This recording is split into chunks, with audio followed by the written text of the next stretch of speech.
Chez nous maintenant, ça chauffe actuellement chez les pompiers de Montréal. De nombreux travailleurs seraient en arrêt forcé, tenez-vous bien, parce que leur uniforme est au lavage. Et ça, c'est sans compter les camions qui sont en panne, au point où le syndicat s'inquiète pour votre sécurité, contrairement à la direction.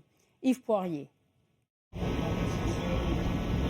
En toute transparence, la direction du service des incendies de Montréal nous a donné un accès exclusif à cette salle dans l'est de la ville où les uniformes de combat des pompiers remplissent des bacs afin d'être lavés pour prévenir des cancers.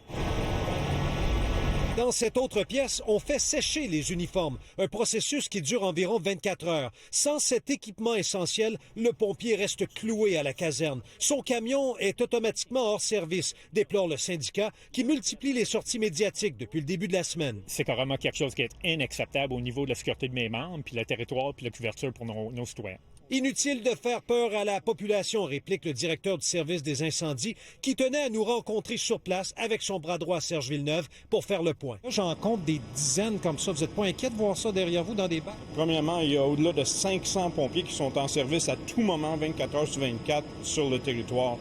En plus, la majorité des pompiers ont 2 habits de combat. Il y a un redéploiement dynamique qui se fait en tout temps. Donc, la couverture territoire est assurée en tout temps. Les citoyens et citoyennes sont en sécurité. Vendredi dernier, un immeuble à logement de l'avenue Westmore sur le territoire de la caserne 77 a été la proie des flammes. 4 pompiers ne disposaient pas du fameux équipement de protection individuelle pour intervenir. Le 27 janvier, ils ont commencé à laver les habits de combat après des interventions. Depuis le 27 janvier, les camions sont en service à tous les jours parce qu'on ne fournit pas. Malgré le fait que le véhicule du territoire était indisponible, la première autopompe était en place en moins de 5 minutes de la réception de l'appel. Rappelons que la vérificatrice a récemment écorché le CIM en lui reprochant une gestion laborieuse de milliers d'équipements de protection car son inventaire est incomplet, inexact et non actualisé.